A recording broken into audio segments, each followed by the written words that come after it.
Collaborate and Pull Together, a podcast where we highlight all things positive on and off the table.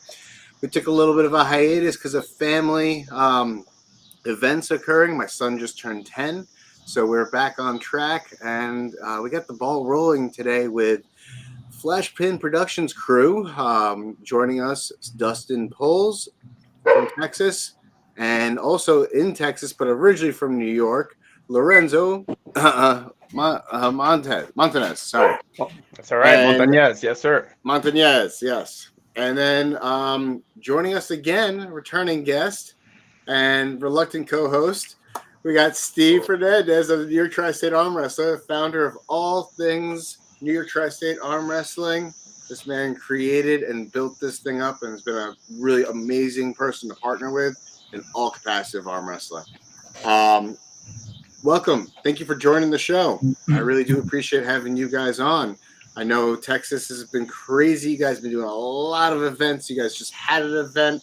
We'll get into that in a little bit. But before that, let's talk a little bit about a history about you guys. I want to get to know, the men behind the curtains, right? So, Dustin, I'll start off with you. Yes, sir. I met you at a practice in Texas a couple of years back while I was down there for a work trip. And I linked up with you guys, had amazing hospitality. I was at Alejandro's practice. Amazing experience, a lot of great pullers. I got to meet Greg Gray there, monster puller. The only two people that can lay the smackdown on me were you and Greg Gray, from my recollection. Sure. So tell us about your history in arm wrestling, where it all started, and go from there. Yeah, so I've been in the sport. October will be 4 years. I started in the sport just as I've been a gym guy my whole life. I've been training, personal training side and training in general for well over 20 years. Was in a gym doing some traditional lifting, and the team in Nevada at that time would send a guy when they got a new guy to recruit somebody. They'd challenge somebody bigger than them in the gym. That was their thing. And when I showed up, there was like a ref, and they had a real table, and it was in this beautiful home. And I was like, oh, this is real. Like, you guys are the real deal. I had never watched it. I never knew WAL, nothing. I'd never seen real tables. I had arm wrestled, though, as like something I was just weirdly good at as a bartender. And I would put like my tip jar against your wallet and just take people's cash when I was living in Vegas. So I went against this guy. He was 155er, and I smashed him. And, they kind of like got with me and taught me how to be safe in the very beginning. And then I went through all of them except their coach was a beast. And he smacked me around. And he's like, can you make 200 pounds? I was like, man, I'm 200 pounds right now. And he didn't believe me, so I got on a scale, and he's like, there's a tournament in 2 weeks, let's go. And I went and won left and right amateurs, and then I did like 4 tournaments after that and won them all and had an opportunity to move to Texas. And I was like addicted at this point. I'm training twice a week. I'm never missing practice. The pain is like the craziest of any sport, and I've competed in sports my whole life. The pain threshold was such an interesting thing to me from a personal training perspective to deal with, because it was tendon and ligament, like just a different growth. And I would after pull at every event with the open guys, because they all want to pull the guy who won the AMs, and man, it was a different thing. But had the opportunity to move to Texas on a job offer and couldn't turn it down. My coach knew who Greg Gray was. He's like, oh, they have a good group of guys out there. And the weekend I got here was Texas State. And I went to Texas State, and I won that on the right. And there was no turning back. I went pro at that point. Exactly a year later, I won the Open, Texas State. And then I won it again the next year. It's been really, really fun. I've had some cool super matches, some really cool wins. And, I love the sport. Looking forward to defending that state title again for the 3rd year. Awesome, man. Nice. Listen, you're tearing shit up down in Texas, and I see that regularly, and making some big waves. I mean, we got some heavy hitters up here that I think would be well suited I was for going to you. say you're still weighing in at 200 pounds. Yeah. Oh yeah, you are. I think you're more. No. I still 198. Okay. Right. What do Yeah, you left, right? I won PAL nationals at 187. Oh shit. All right. So I cut 16 pounds in a day for that. Can you still do that, or? Fuck yeah. Oh yeah. Yeah. I like to see him and Nathan go at it. Yeah, that sounds like a. Well, hang on. What's the guy's name? Are you righty or lefty? First and foremost. Yeah. I mean, I pull both, but my right hand is far superior to my left. Dominant. Yeah, oh yeah. Yeah. Okay. Well, we got to find him right-handed Fuller. 187. Yeah. Yeah, I don't know that I would. For me to take a 187 match, I'd have to really care about who I'm going against because that cut ain't no joke. No, yeah. I see what you're Like saying. my interest in 87 is pulling anything, East versus Westy, Nationals, Worlds. I'd be willing. Maybe like a 198 Wade. Yeah, sure. Yeah, that could be fun. That could be fun. I think him and Wade would be a good match too. That would be a fun match. Wade Roberts. I don't know who that is, but I'll be inquiring for sure. Yeah. Yeah, I'm down, and I really want to take a trip up northeast, really bad. So we've been trying to get him up here for the barbecue. Actually, man, every year. That's 2 years I've tried to come up for the barbecue. We got maybe next year. Next year, the third's a charm. Next year's barbecue. Yeah, without a 198 guy, a really good one. Wade is really good awesome. at 198. I would say maybe if it's like a 205 weight cap. I wouldn't be that interested in 205. No. I'm saying, would you do a 205 weight cap? I'd rather do 198. Okay. I like to keep it real, like real weights that matter. I mean, one of the big things with Flashpin that we want to do is get North America under a single banner of just weight classes. Like if we're going to do IFA classes, we're going to do WAF classes, whatever we're going to do, let's all do it. Let's all do it together.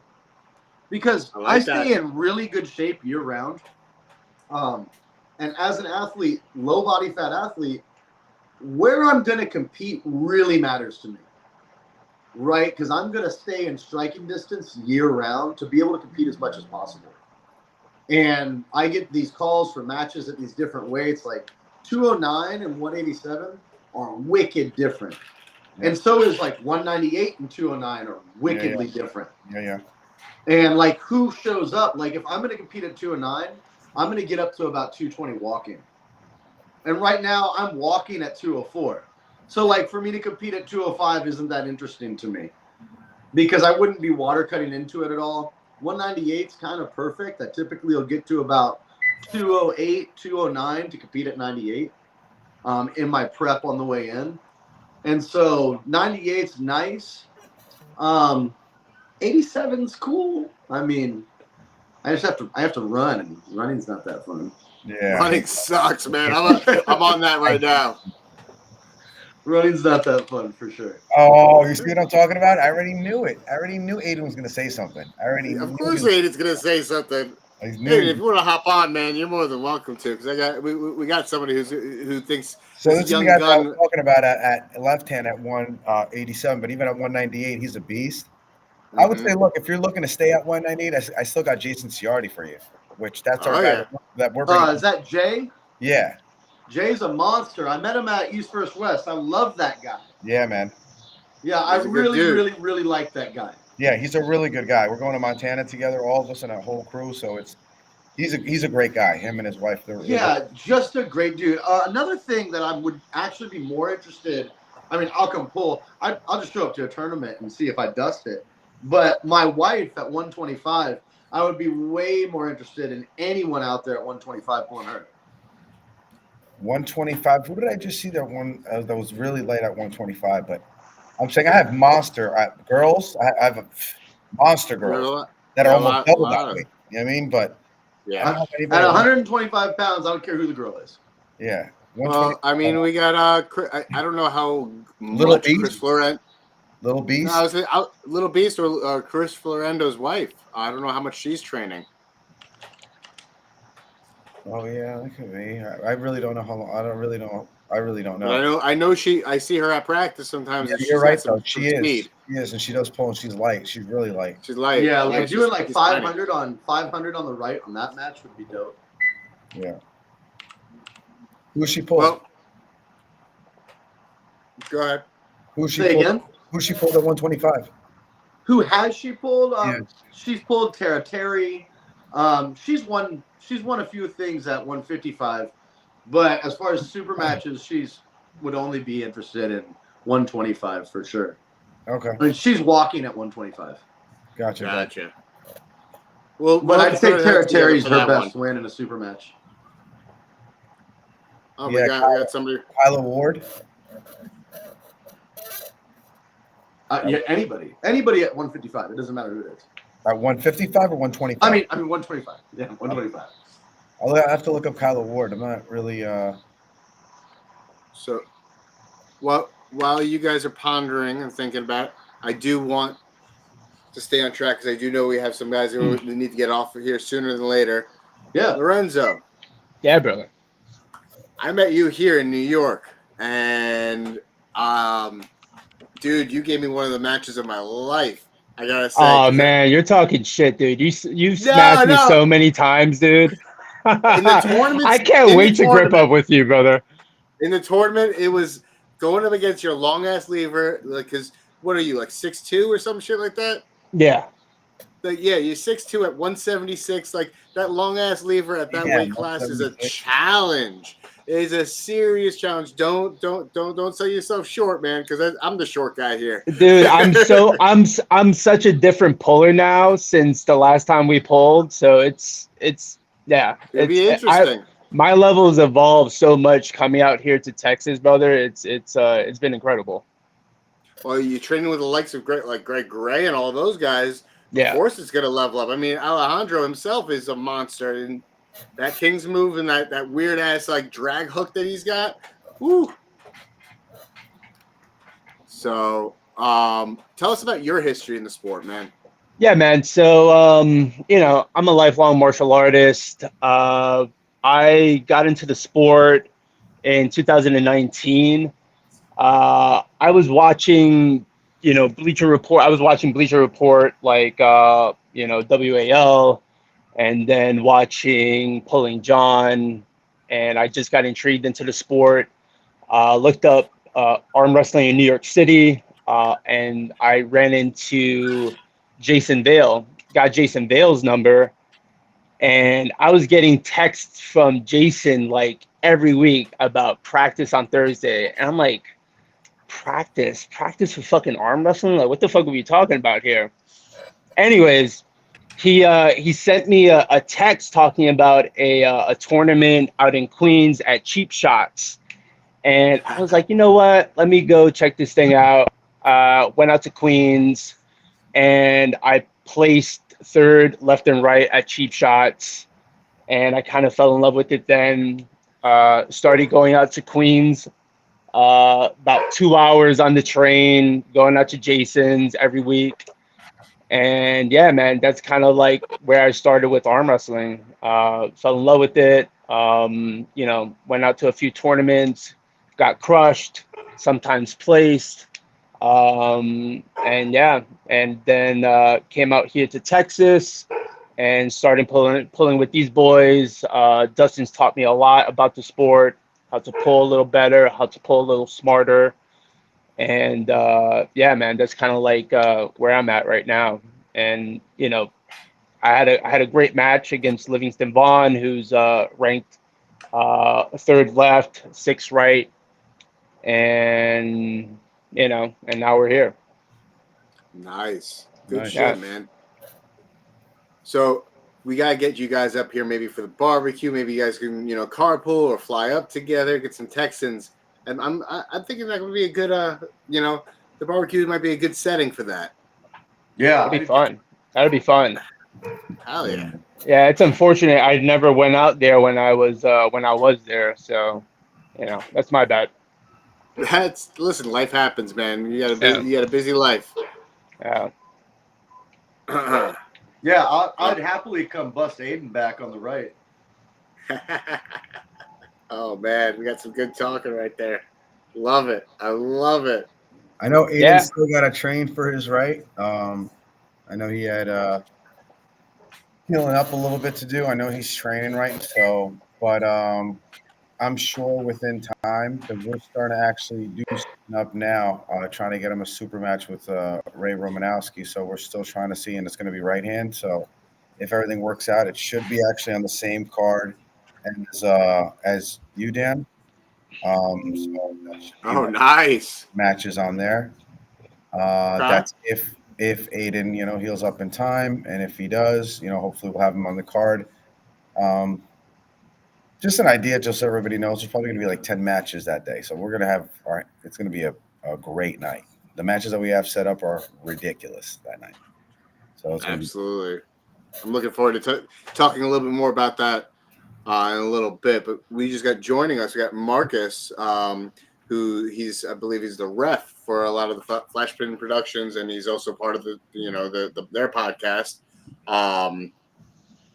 I don't know much about you other than that, Marcus. So please give us a little introduction about your sport. I think Steve's met you. Yeah, I think I met Marcus at East vs. West this last one, right? You remember me, Marcus? That's right. Hey, Steve. Yeah, how you doing? what's going on, man? How's everything going? Good. And he was he was a really big guy. He's a really big guy, a really nice guy, but and he's got a hell of a fucking hand.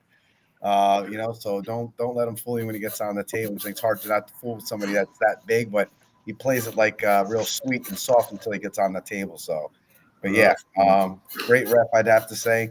Great hand. And yeah, man, it was a pleasure to meet you down there, man. Tell me, how fucking fun was that time, man? How good of a time was it to be actually down there in Florida? Just honestly, I got tears in my eyes, man, when John Brzezinski was pulling. I was just Dude, that was amazing. The whole fucking room just erupted. Oh my god, amazing! It really was. Best moment in arm wrestling, I think, in my lifetime. Yeah, I loved it. Yeah.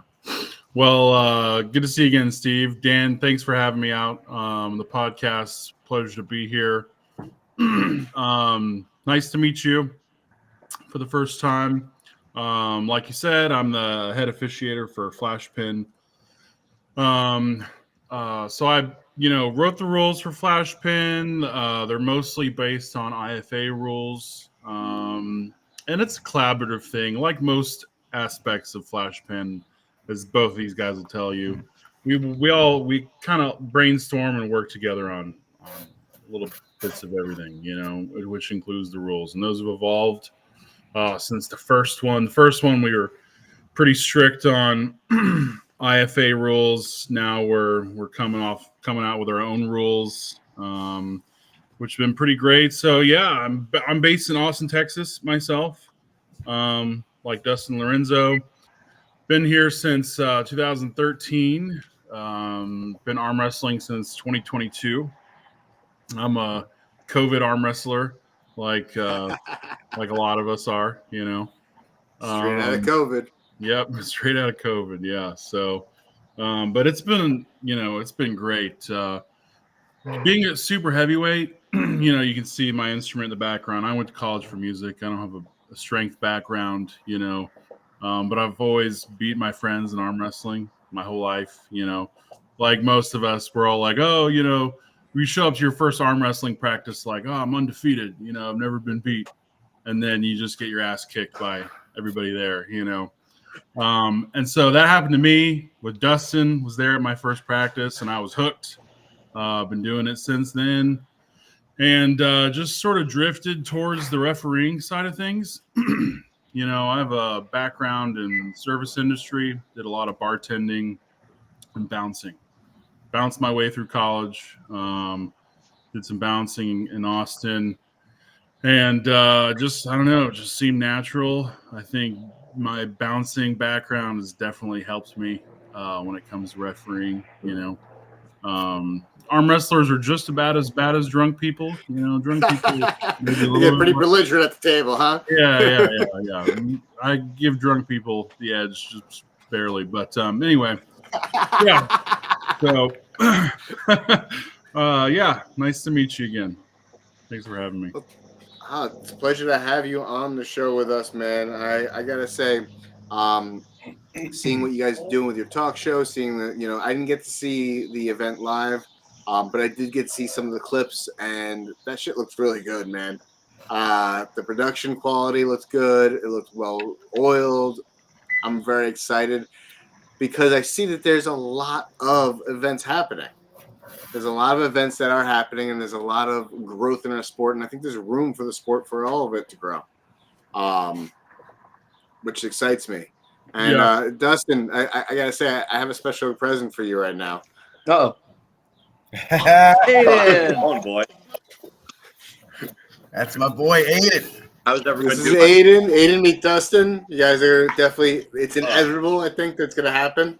You guys gonna be facing each other at the table? Eventually, when his right gets better, I already know him. He's looking for a left-handed match right now. Dude, I'm telling you, the right's not good.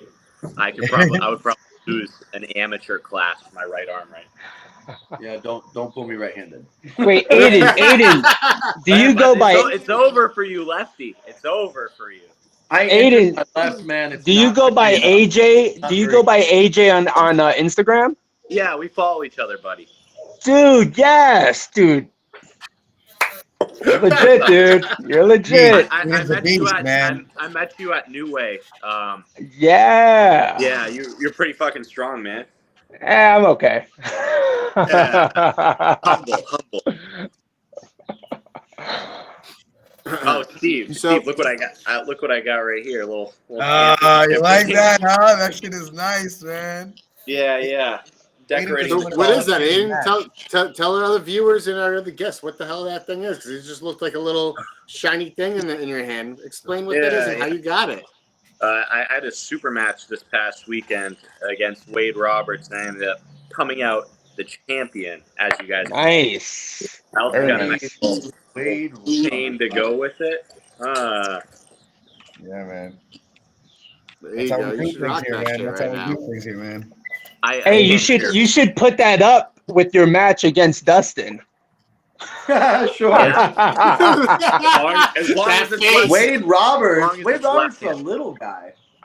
Wade Roberts. Wade is not a big Roberts guy. walks around at like 216.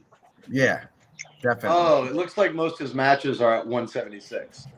No, wrong No. Wade Roberts then. That's a wrong Wade Roberts. He's a All his matches 198. are like 198 to 240 goes sometimes. Oh, I found him. Yeah, he's quite He's a good. monster. He's a He's beast. quite good. Yeah, he's quite He's good. good. I mean, his record's 15-12. Okay. It's because he pulls like 3 classes an arm. Yeah. Oh, okay. You only Yeah, it looks like you should have mocked him. I know it looks that way, but it's only because he pulls like 3 classes each arm every tournament. No, you just So mocked him. You just What? beat him. You just 3 to mocked 2. him. I didn't mop him. It was 3 to 2.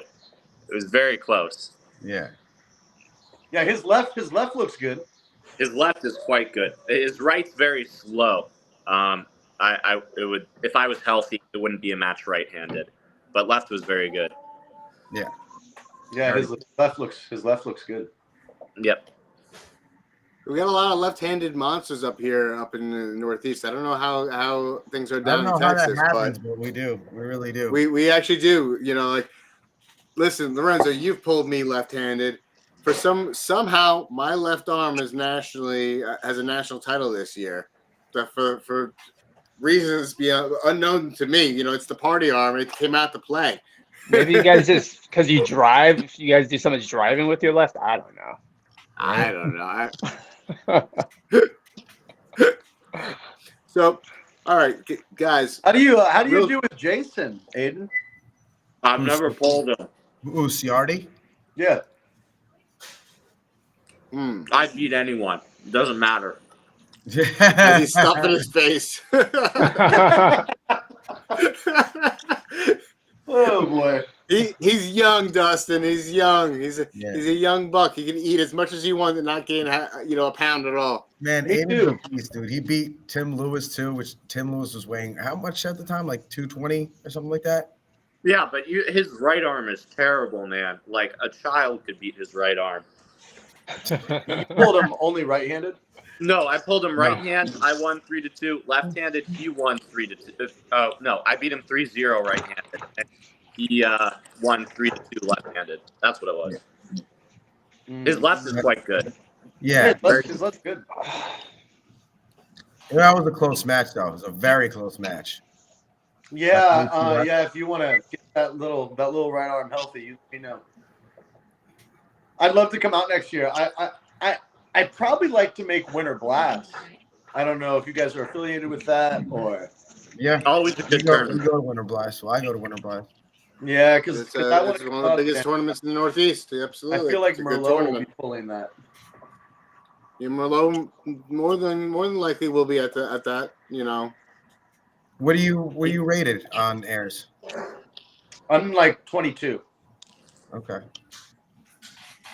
Aiden's like 27. Yeah. Right-handed? I'm like left-handed. Left-handed? I'm like 22. Or I'm 20. I don't know. Something like that. Yeah, maybe your left was better. The left press is monstrous. Yeah, it is. Yeah, your left rating. Dude, you guys are crazy. You guys are crazy. My left press is actually terrible. I could only pin a weight one. Oh man, who's being the humble one now, man? Majority of your fucking wins are through your press, dude. What are you talking about? You always fight, and that's the last thing. That's what you have to do is go in for that press. Comes out like a freaking hammer. That's like the natural knowing of the Aiden press.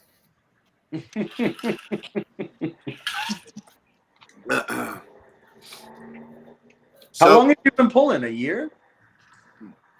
Me? Like almost 4 now. Oh, great. Awesome. Yeah, that's cool. Yeah, I mean, I'd love to come up, period. I really want my wife to have a match. Just finding people to pull for her is really hard.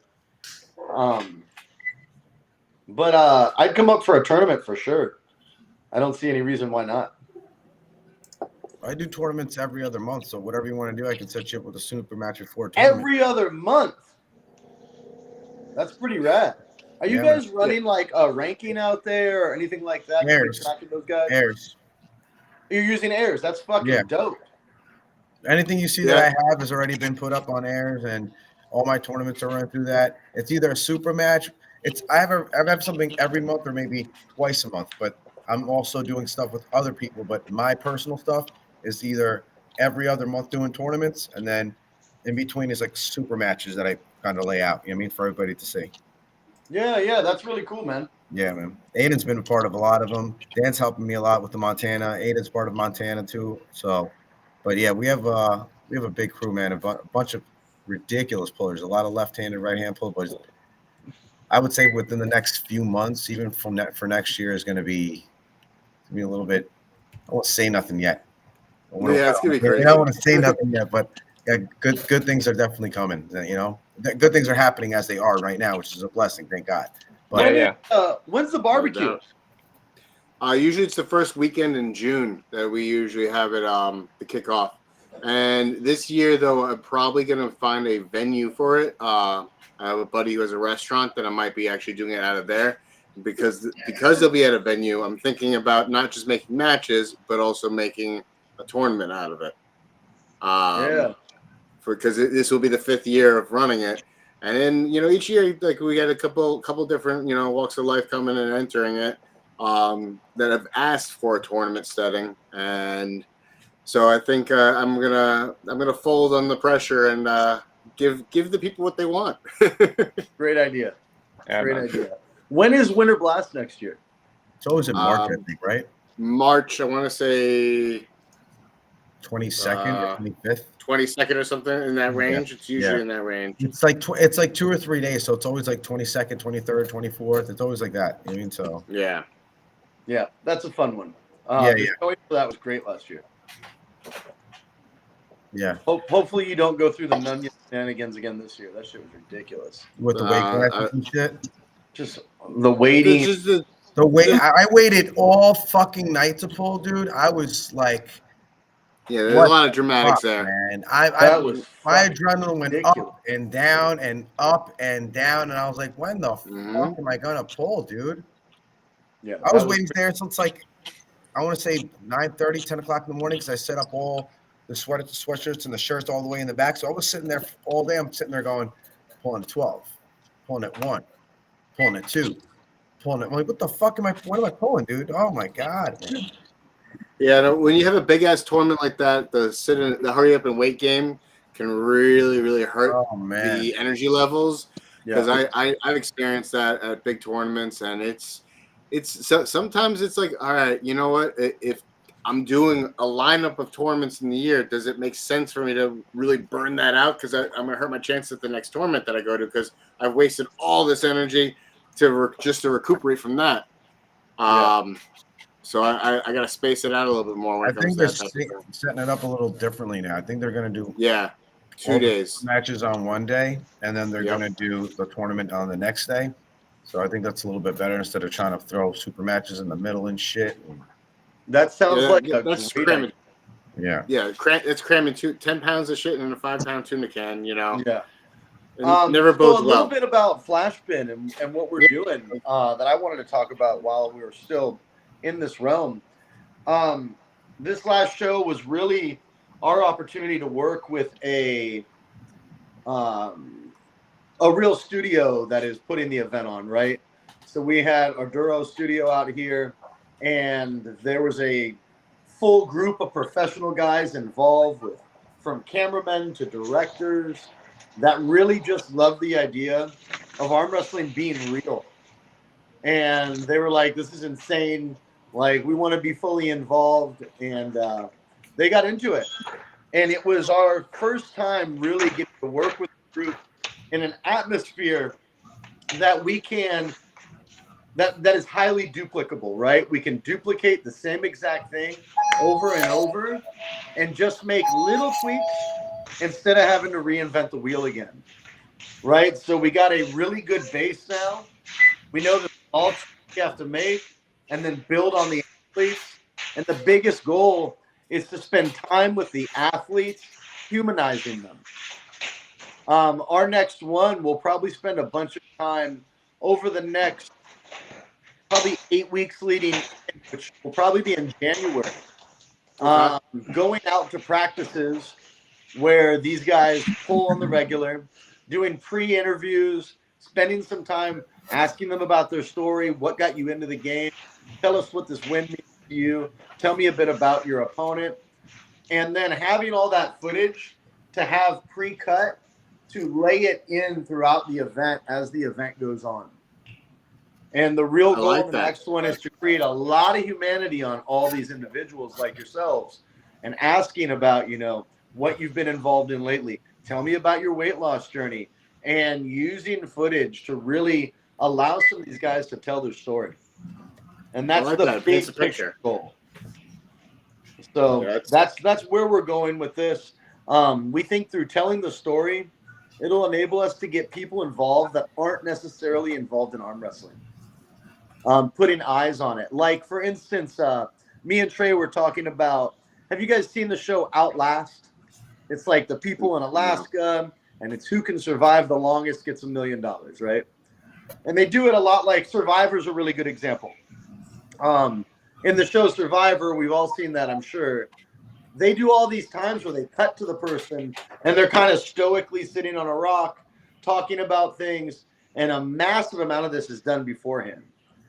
And having some of that to humanize each character in these shows, if you will, is the goal. You know, getting these guys telling their story so people can see who they are, beyond just a bunch of guys at a table arm wrestling. So that's the direction we're leaning in right now. And how do we do it? It's just going to be a bunch of time. I love. Sounds familiar. That sounds really familiar. Yeah, it sounds like spot on a little too. You know, I gotta say, great minds think alike, right? And Sure. we have different parts of the nation. It just shows how big the states are. A lot of different people, different entities are actually striving towards a very similar goal with similar fashions. They're just putting their own twists and their own turns to it. And that's one of the greatest things about this platform of mine that I created was that, hey, I think you're doing something similar to somebody else is doing. Why don't you guys work together on something even bigger? Oh my God. I mean, imagine a world where we're cross promoting, where you've got these guys, these athletes that have built up, and now they can come battle with the Texas boys or whoever we've worked on building up. That would be so cool. And even do a cross promoted thing where both of us are involved in it. That's an excellent idea. That's literally how we're doing it with Montana. That's Beautiful. Pretty much, Dan. What could you say that's different than what we're doing pretty much in Montana?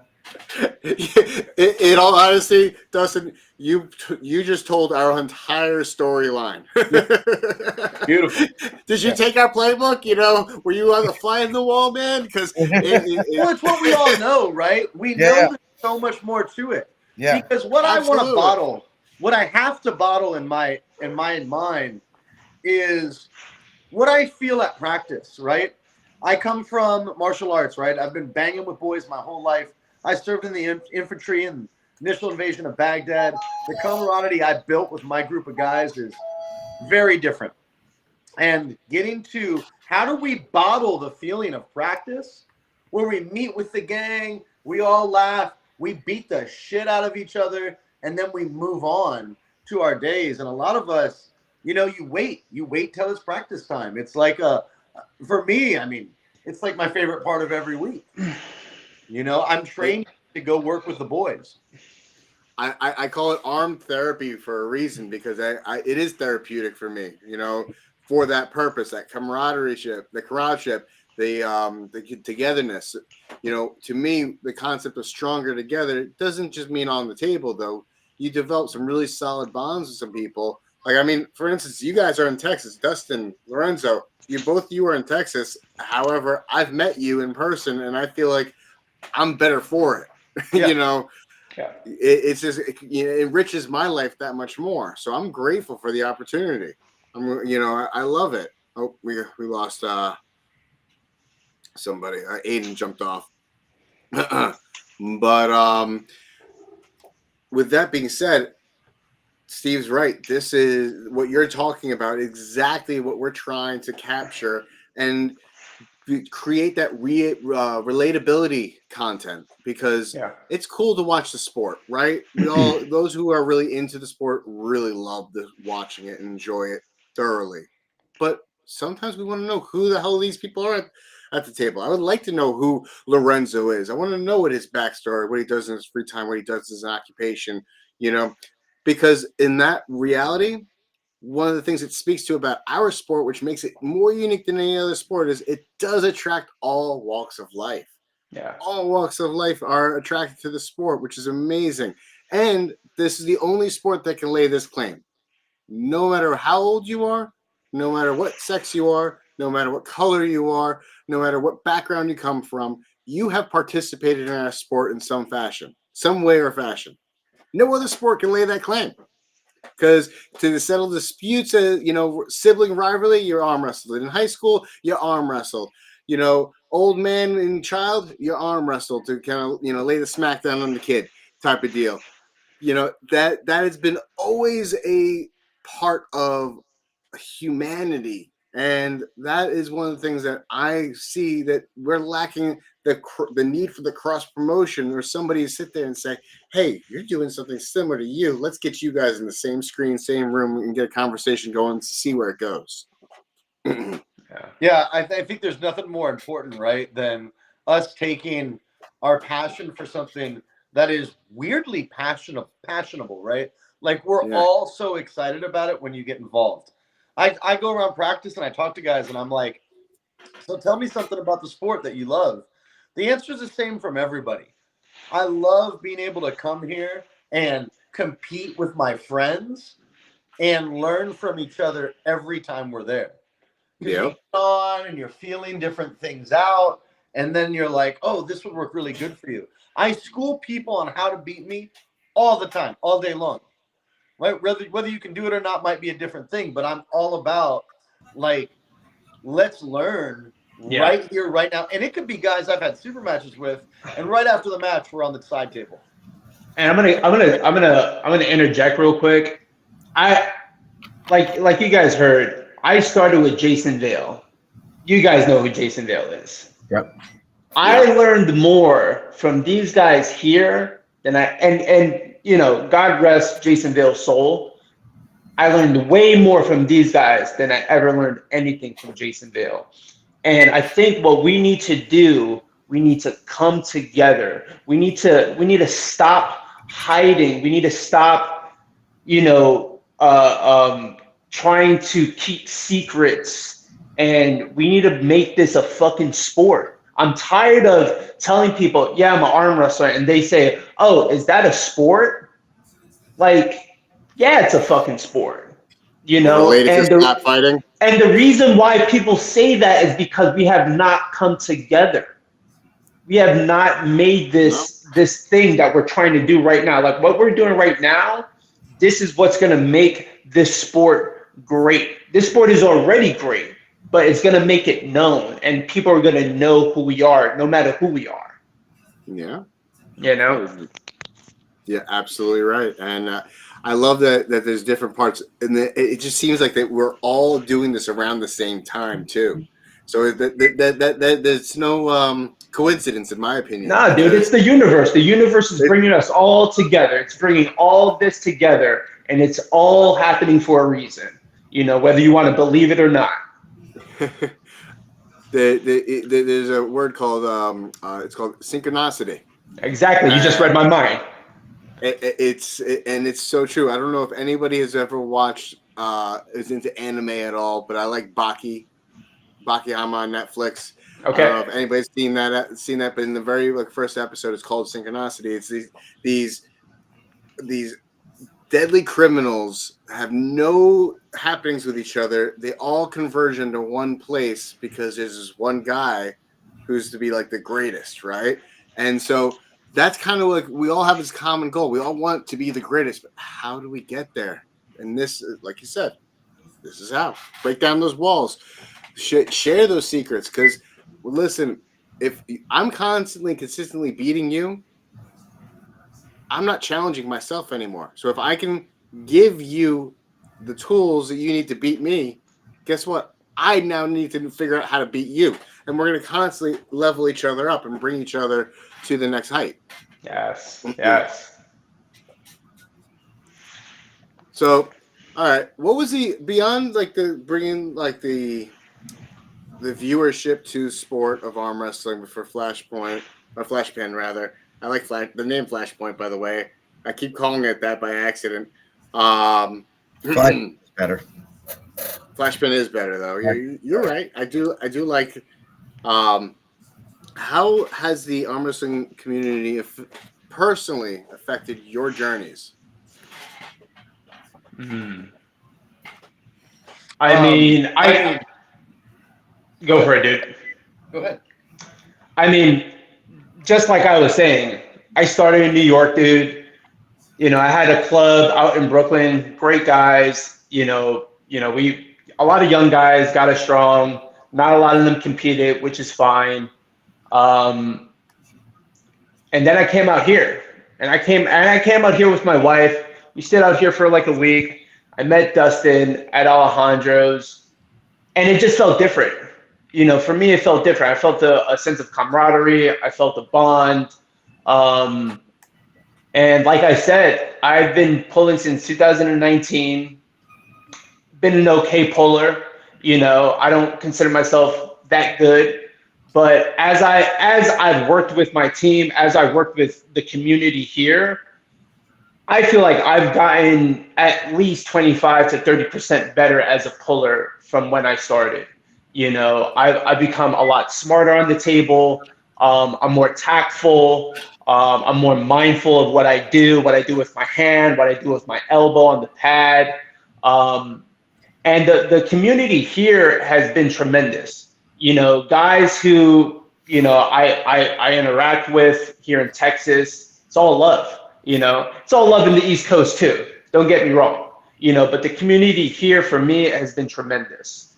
And it's given me a sense of more of a belonging and a more of I actually want to compete. When I was in the East Coast, I kind of competed. There was I was kind of half-hearted about it, but here I definitely feel way more connected, and I actually want to arm wrestle. Yeah, for myself, this is a way more serious community than I came from. Like, I got here, and my first event was Texas State, and it was literally 3 times bigger. I mean, with 320 plus entries, it was an insane amount of people there supporting. In Nevada, the shows I went to, it was nothing like that. Like, there were some people, and it was cool. There were some really good pullers. But as far as, like, the audience and people rallying, nothing like I experienced out here. This is crazy here. Like, how involved people are. Texas is massive, right? If you think about how big the state is. Like, for me to go to states, I'm going to drive like 9 hours to Texas States this year. That sounds ridiculous, right? And I'm not leaving the state to go to Texas State. I'm driving 9 hours across the way. I could drive in upwards of 13 hours, though. Like, next year will be, I think, in El Paso, right? So the how big the land is and the scope to be so dialed in is beautiful. I think probably for people like myself and Lorenzo, our time in the sport also enabled us to reach a point of joy around this period, right? The last 2 years, there's a lot more fun for me because I can sit on a table now and I can bang all day long. No problem. I don't hurt like that no more. Especially where I'm at amongst my team. I'm definitely one of the strongest people, and I can let guys work now. We ended up going to another facility, so we have 2 different teams now in Texas. And a buddy of ours had an indoor gym with climbable ropes to the ceiling, all CrossFit set up. I mean, we're in there training and then doing deadlifts and pull-ups afterward. Like, the training, just a group of us really wanted to go crazy. And we got kind of crazy. And that's been really fun. So now out here, there's multiple practices we could all go to and interact with all different people. The community is the life of this sport. And how the fuck do we bottle that? Right? Because if you told me to drink, it's the community of arm wrestling. What? It's crazy. I always say that the community of arm wrestling is similar to that of a motorcycle club meets a firehouse. Yeah, great. That sounds great. Right? It's just that it's all about the community. It's all about local growth. Like, I have people who have given me a fridge type of deal. Like, they've helped me out by building me lights. I have a deck that got built by one of my teammates' friends. Like, it takes a village, right? There's a whole new meaning to it taking a village, and I love it. Speaking of community, I feel like, correct me if you guys disagree, but I feel like ArmBet is way underused. That app. Oh my god, it was like one of the main things that got me involved in the game. And now it's died down. Yeah, about community. They added the teams feature. When's the last time you guys logged on to your ArmBet account? I can't even remember. And I check it regularly, actually. I have a team on there. 10 miles. Yeah, so go check it out, Dustin, Lorenzo, because I started the Austin team because nobody else is even on there.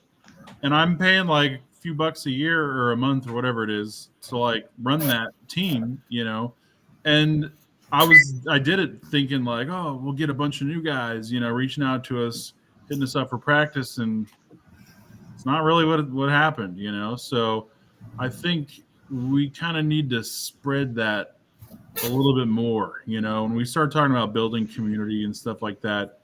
Best way to do it right now, one of the best ways to do it right now, recruiting new people, is ArmBet. I Yeah, but it's like easy, it's how it accessible. died.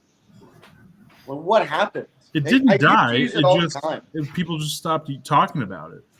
Because you know what it is. Here's my thing with it that I've seen with arm wrestlers. They don't want to download another app. They're lazy and they don't want to download another app. I'm going to call a spade. I'm calling each and every arm wrestler out there. They just don't. There are no apps. I mean, there's that, but then we have Instagram and we have Facebook. And I feel like those are the main platforms that we're actually using. Right. I mean, granted, Devin, that's his app. I haven't heard Devin mention ArmBet in God knows how long. And granted, I'm not blaming him, but my connection is through Instagram and Facebook, and Listen, those are the main things. You guys just talked about how you came into the sport. I'm not in the same boat as you guys. I'm not an athlete that's like just transitioned into a different sport. It's just the same thing, but in a different sport, right? I'm not that type of arm wrestler. I am a fan of arm wrestling who just happens to arm wrestle. It was interesting. While I was at East versus West, I started meeting these people, and I'm like, I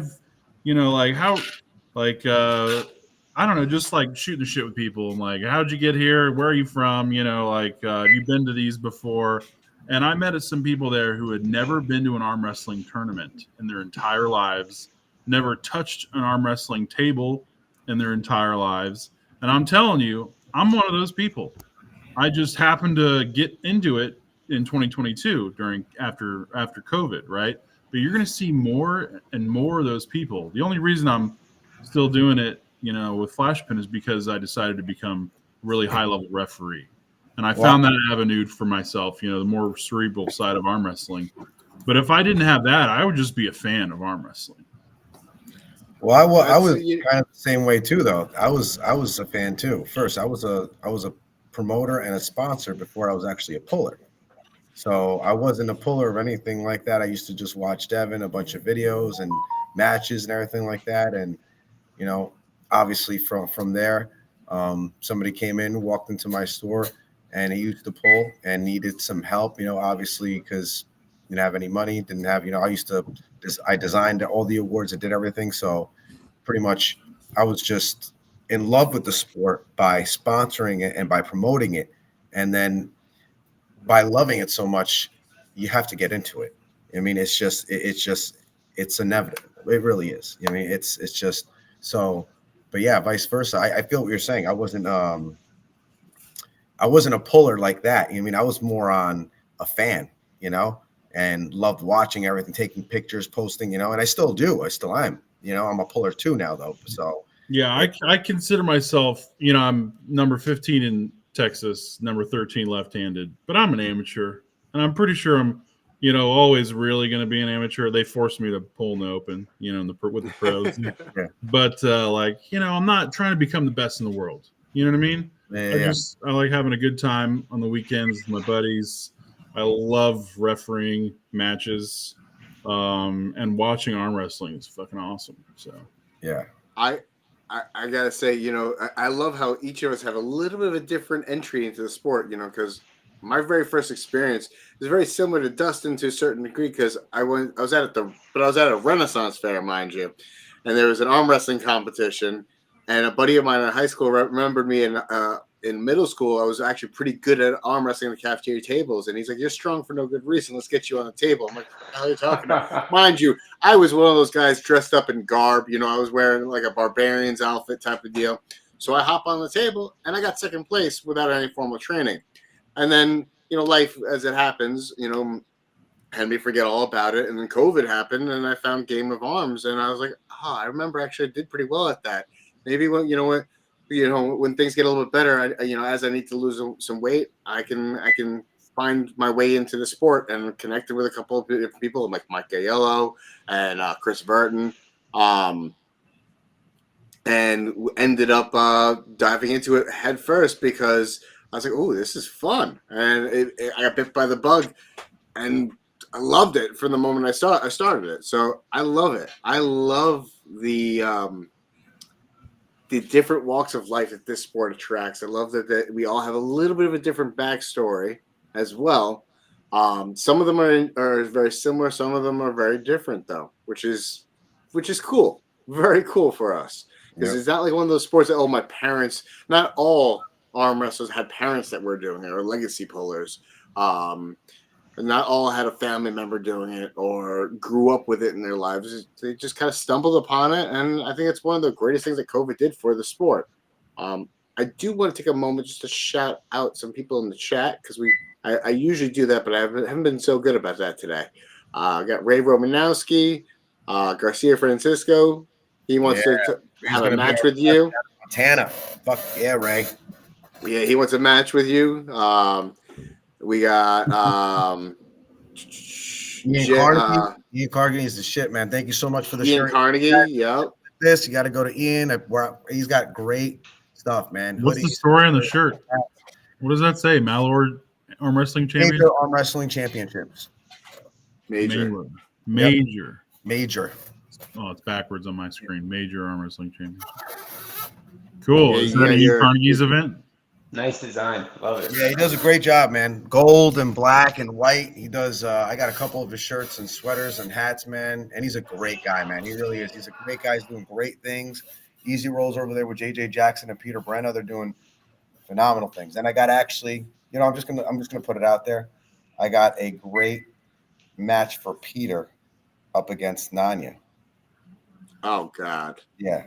So I can't wait for that. They've been barking at each other for I don't even know for how long. So now it's time. Yeah. It's time. So also we got Jesus Gonzalez, one of the horsemen out of New Jersey. Strong dude. He's got a match coming up. Beast mode. Yeah. I got him a super match too. Beast mode. Great team right there. Yep. Oh yeah, great team right there. He's the left hand. We also got Daniel Swartz from Virginia. He's in charge of the Virginia Arm Wrestling League, or he's a part of running that. They're doing some big things over there. You got some Arnold qualifiers, which we'll get into that a little bit later on. Christina Sulocasto, that woman, there's a lot. I think it's in Ohio or Indiana, I believe. I'm not sure. Do you guys know who Christina? I think she's over in that region. And then we got your, the man behind the curtain. Is it Trey or is it Tra? Trey. Yeah, it's Trey. We got Trey. Sorry. We got Trey in the chat as well. David just tuned in as well. Thank you, David. Appreciate having each and every one of you. God bless you. Please don't lose any brain matter on those sneezes. All right, so gentlemen, no problem. This is because we're talking about the different people's first experience coming into the sport. What would you actually tell? What piece of advice would you give to somebody just starting out in the sport? Learn how to pull properly. Learn how to pull properly. Yeah, and the question is, how do you learn how to pull properly? I think Devin Laird sums it up pretty well, which is find a team. Find a team and work under the vet. Whoever the vet is, try to pull as much knowledge from that person as possible. And if you can't get anything from that person, move to another team.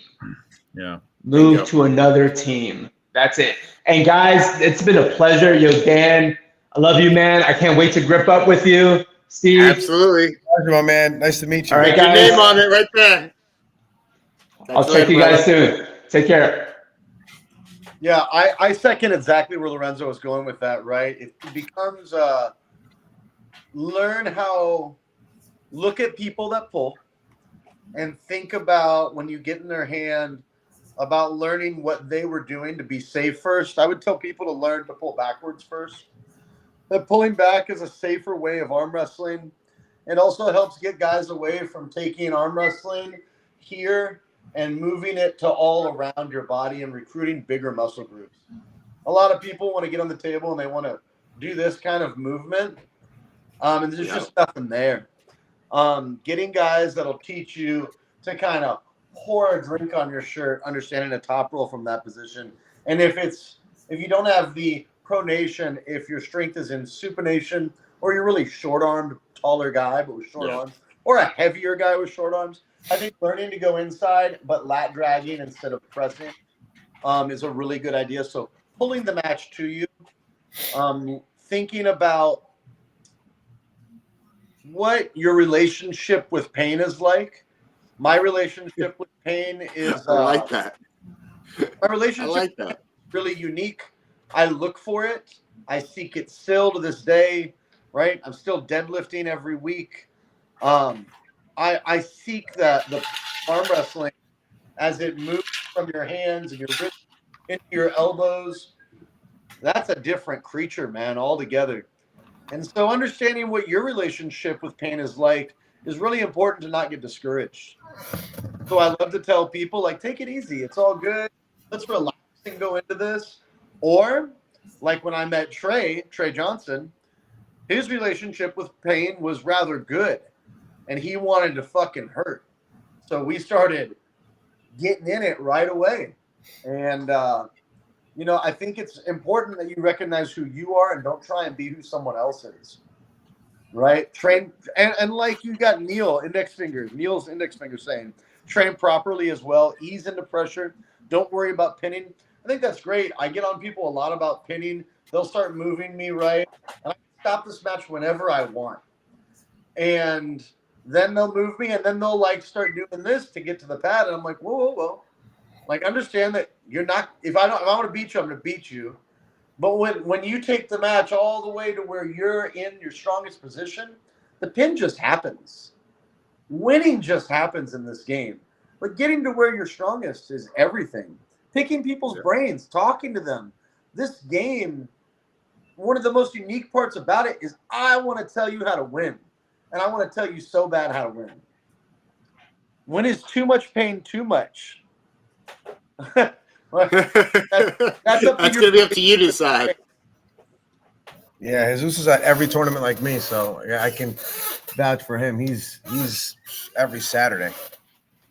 Yeah, I think when I talk about too much for me, if I compete, I won't compete if I'm beat up. I'm just not like that. I come to win. I'm there to bury every single person. Right? So I'm coming in really prepared. I take the appropriate time off. But I'm right back at practice typically the week after pulling an event. Right? Now after an event, I'll pull all night long. One of the most beautiful parts of competing is after pulling with your competition. The friendships you make, the bread you break or the drinks you have. It is by far my favorite reason to pull. And I mean far and away.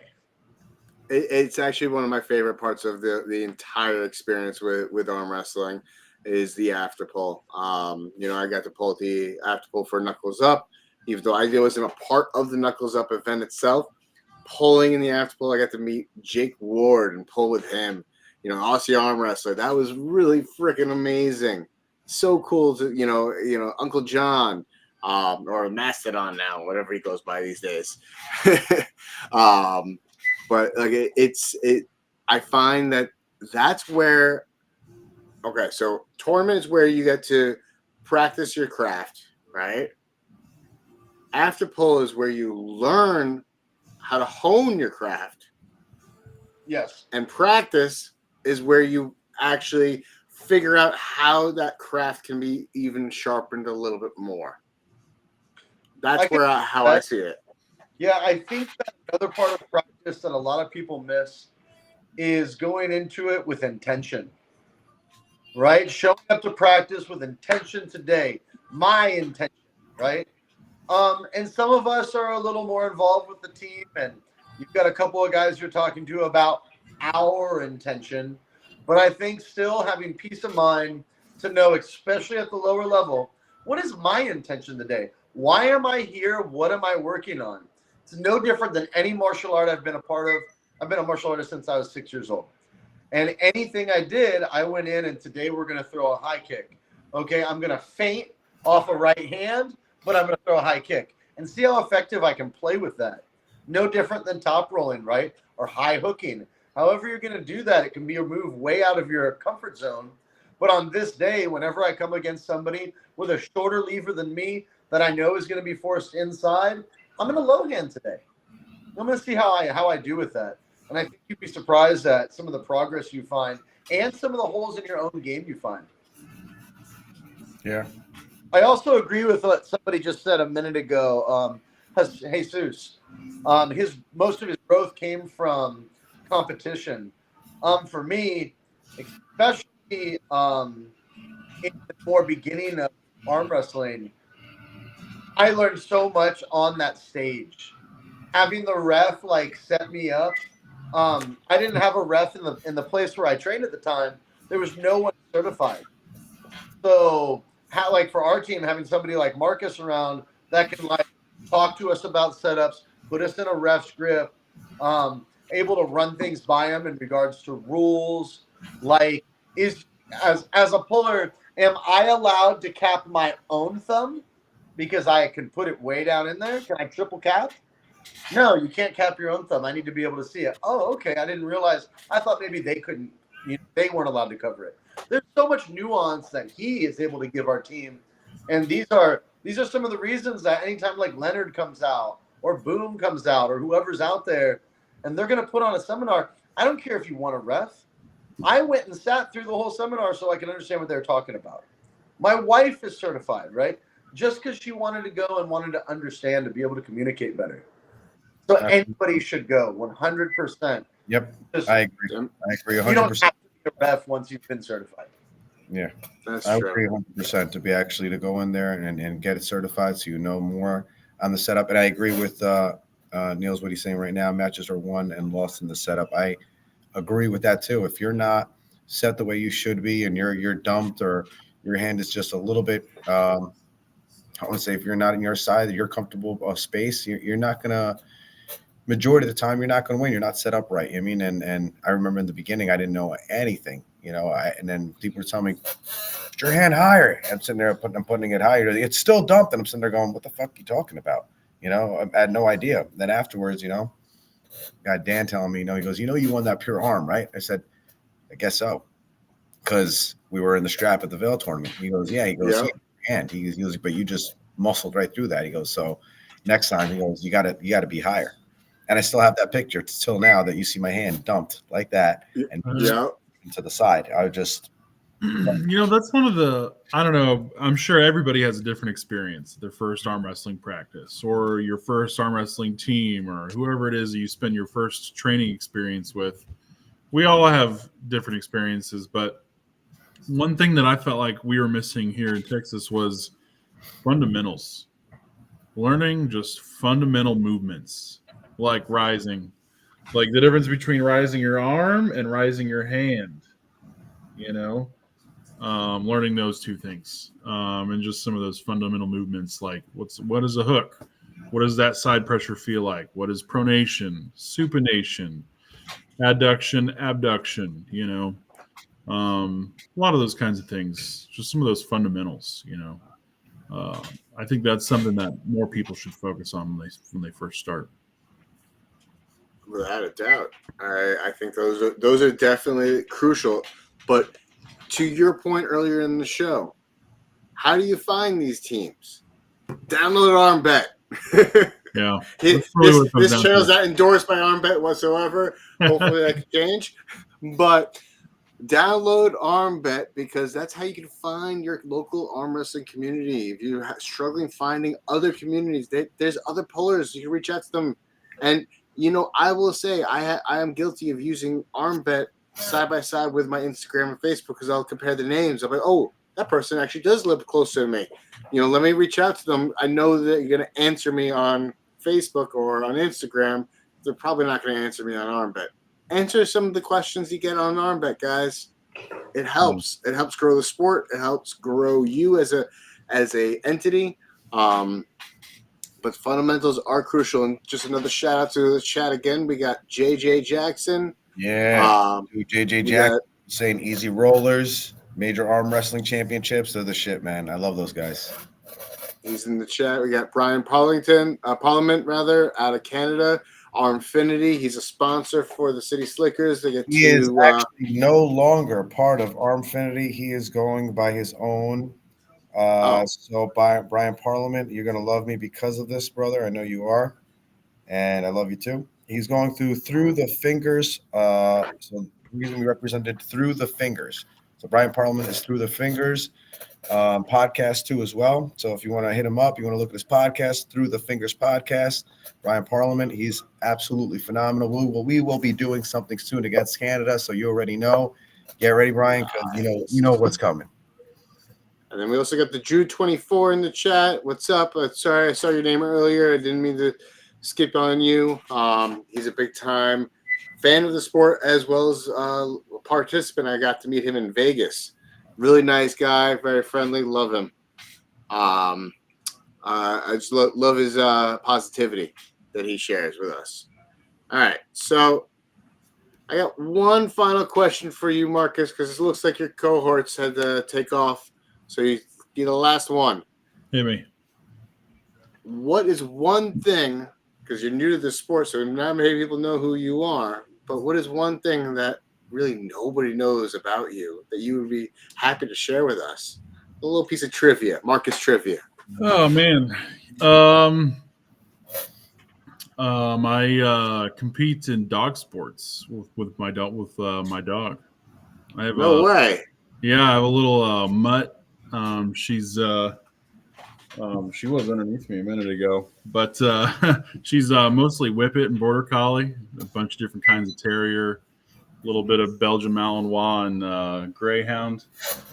And she's super fast. She's only like 17 pounds, but she jumps about 6 feet in the air. Holy shit. Yeah, pretty amazing, actually. Our kangaroo. Good job. Yeah. Oh, there she is. Oh, she's a cutie. Oh, she's a Milo. She's a Milo from The Mask. Yeah, exactly. Yeah, exactly. She's adorable. I love her. Come here, Milo. Look at her ears. But she's got a little bit of name? Belgian Malinois on her, so What's she the loves dog's to name? murder things. Like, she really loves to murder stuff. So, but yeah, we do fly ball, which is a dog sport. So it's like relay racing meets drag racing for dogs. Nice. A lot of fun. That is awesome. Yeah. I got to tell you, one of my clients was a dog show judge trainer. He travels the world training people to be dog show judges. I'm like, how do you find these jobs? Interesting. That's pretty serious skill. I actually grew up in dog conformation, and it is an immense amount of knowledge those people have to do that. He was explaining to me about the man was like well into his 70s. He's been doing it for like 50 years or some shit. And I'm sitting there like, wow, talk about all walks of life, things you couldn't even imagine as a career choice. And what's interesting is I've actually been on ESPN2 doing fly ball. We were third at Nationals on ESPN2 a couple of years ago. And it's another obscure sport, not much different from arm wrestling, another obscure sport that lots of people out there do and has made its way to television, That is a pretty epic nugget of knowledge that I like to always share. Something a little different that people don't get to know, across the table per se. I love it. That is really cool, man. And I hope the viewers, appreciate getting to know that little piece of you. So with that being said, if you could speak on behalf of Flashpin, what is the short-term and long-term goals for Flashpins? I know you guys have probably got some heavy-duty stuff coming down the pipelines. Yeah, for sure. So I don't want to speak for Flashpin. I would say that you should go check out our most recent podcasts. Actually, it hasn't been posted yet. We just recorded it yesterday, day before yesterday. Should be posted the next couple days, where we talk about Flashpin a little bit and what some of their goals are, some of the things they're trying to accomplish. I think mostly what they're trying to do. What I will say is that these. Oh, there he is. This is a question for Dustin. Pose the question again, but my response is,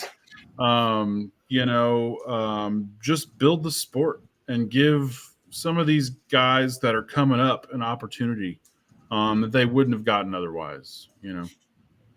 So the question was posed that was, what are the long-term and short-term goals for Flashpin?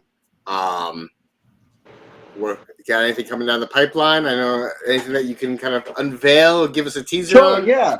So New first York of all, sorry Tri-State guys, I Arm had Wrestling technical versus difficulty. Texas. I don't know what happened there.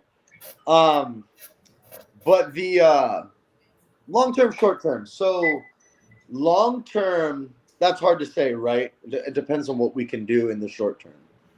And I don't even know how deep Trey's thoughts go in on what all he wants to do, because he has a whole lot he wants to do, but we gotta keep it moving first, right?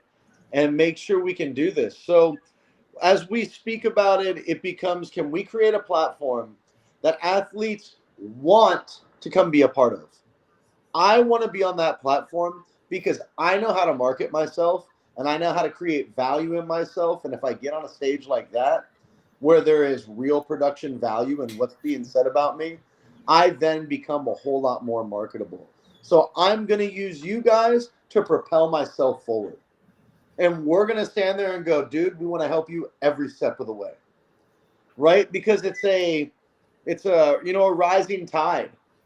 And we want to rise with all the other ships.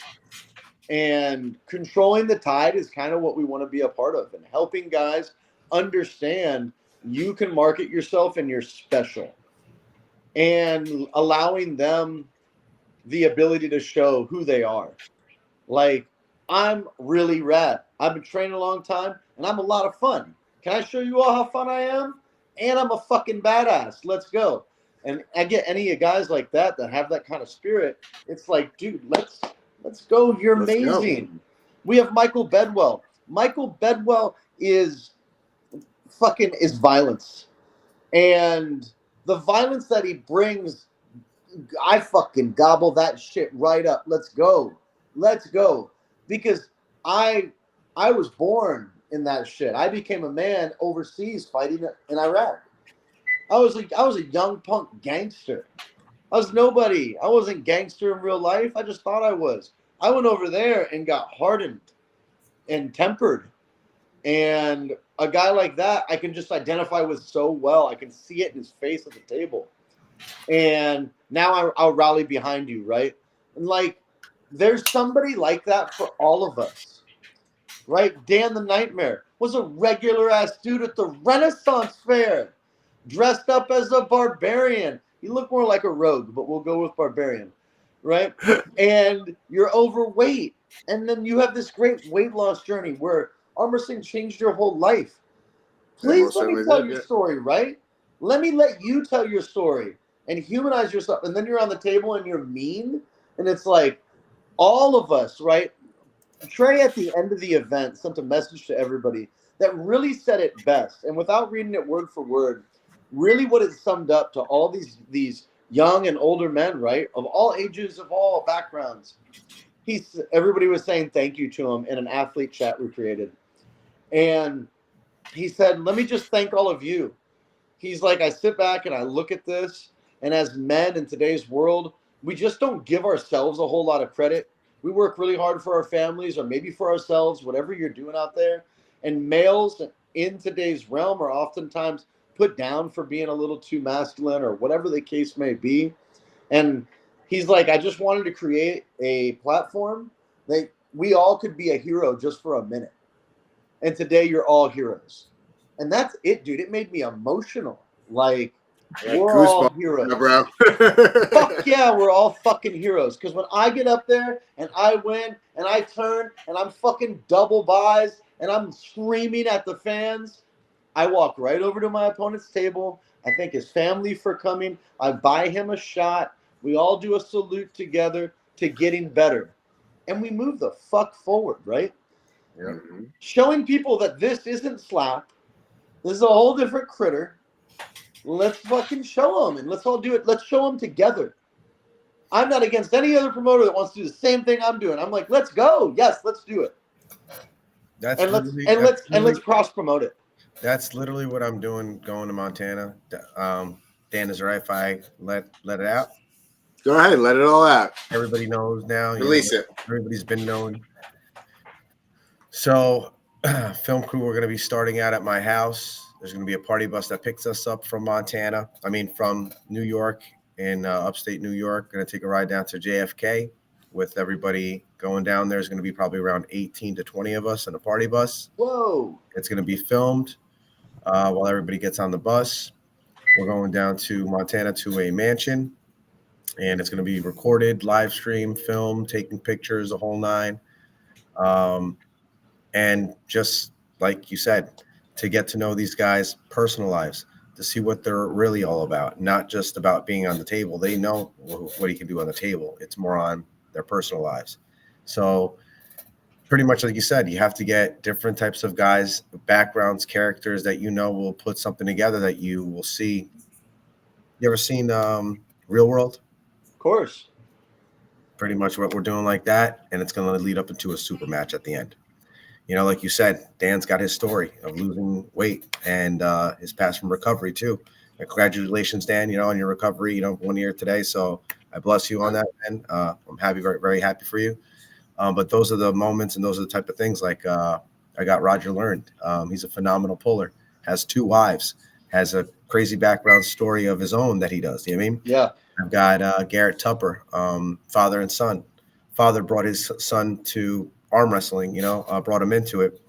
The kid is an absolute monster. Now he beats his father because he's just better than him. It's just what happened after showing him his son all these, so everybody grows these stories, and I want to show everybody their stories, you know what I mean? And show them their background and show them what they can do and what they can do, what they were before that, what they do for work, who they trained with, how they got brought into the sport, pretty much the whole nine. Gonna be fun. Because I want to watch it, right? I want to watch it. I want to fall in love with Roger Learn's crazy life. Yeah. And I love how he pulls. He snapped a limb before. Yes, he did. I was there for that.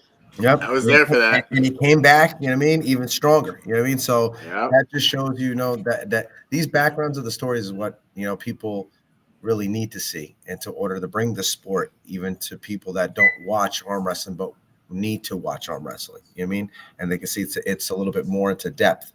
And, all these interviews and pictures and photos and everything like that to make these guys feel what they're supposed to feel like, professional pullers, and that's what this sport is supposed to be like. It's we're going to be filming on a high-end production. It's supposed to be something like ESPN, the UFC, the production that we're using.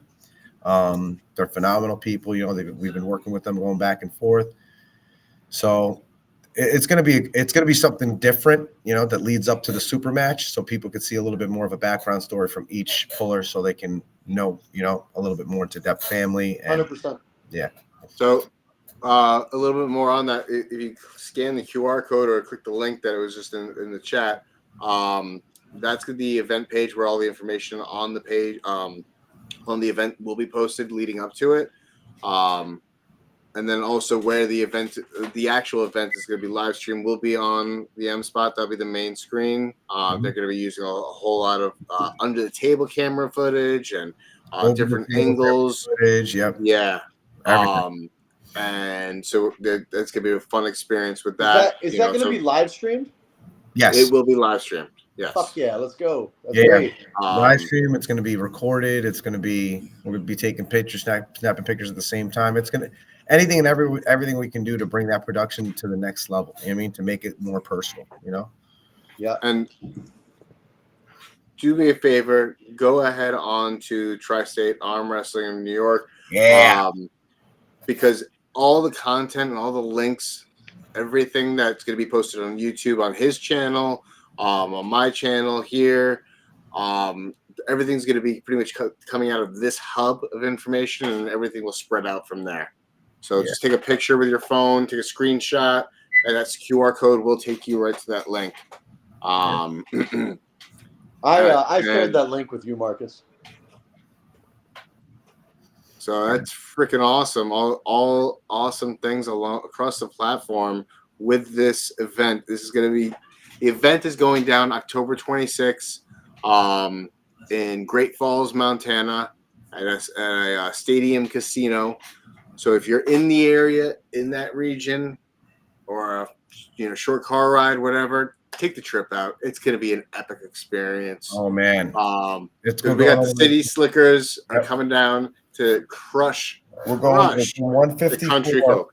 From 154, we're hitting every single fucking weight class. From 154, 170, 165, 176, 187, 198. We're going all the way up. So, and we're doing women's too. So we're gonna be, we're gonna crush it. We're gonna crush it. It's gonna be great. The venue's gonna be good. We're gonna be taking care of the competitors, dinners, hot springs, the whole nine. They're gonna be in a mansion that's absolutely gorgeous. So you've seen it, Dan. You got it with me. We booked it together. Are you guys gonna do the pulling in the mansion? Yeah, I got 2 tables. So like Arm Wars. No. I mean, no. The matches are going to take place at the Stadium Casino. The actual matches, but leading up to that, though, before and afterwards, we will be doing some pulling. You'll be seeing some fun pulling. Mm-hmm. Practice because after pulling. We also, one of the things that we're doing is each match is going to be one arm match. So we have a money arm match. If, let's say, like, for instance, I'm not going to be having a money arm match with anybody left-handed. So if I'm going to be sitting there pulling with people left-handed, warming them up and getting them ready type of deal, letting them work a specific move or, playing around and seeing where I'm at with my left hand. We're going to be putting money on that other arm of yours, and we're going to bet on that other arm of yours like we did with the other one, because your party arm ain't your party arm anymore, buddy. So Shh! Don't tell them that. Yeah. Don't tell them. They'll start paying attention to it. I know. I like it to be a secret. Come out of left field, but literally left field. But yeah, so that's what we're gonna do, though. So everybody knows. Everybody has their money arm that they're putting their $500 on, and their other arm, depending on if I or anybody else wants to. Now, this is money that you're betting yourself, but you're betting for them to win against their opponent. So this isn't something that we're betting on, and you're collecting the money back. So if you're putting the money on them, same thing like I did with the women's. I put $500 down for Madison to see if she can win the money, or Jolene. Another thing too is Jolene Anderson. Thank you so much for taking the match. You're an absolute beast, for stepping up to the plate, and for no other girls to be able to either do one or two, because it's been, I don't even know how long we've been trying to get these girls to pull. And finally we got Jolene Anderson, so she's an absolute monster. So thank you so much for taking the match. Absolutely. Thank you. Thank you for making this a true country folk for City Slickers. Yeah. I think that's one of the things we need to see more women's arm wrestling. Shout out to the Lucky Ones for helping us out with that endeavor as well, because I know she put the call out on multiple platforms. She did. Right? So I appreciate it. Yeah. The women's arm wrestling thing. I mean, here's the thing, like Dustin said, he's hard pressed to find a match for his wife.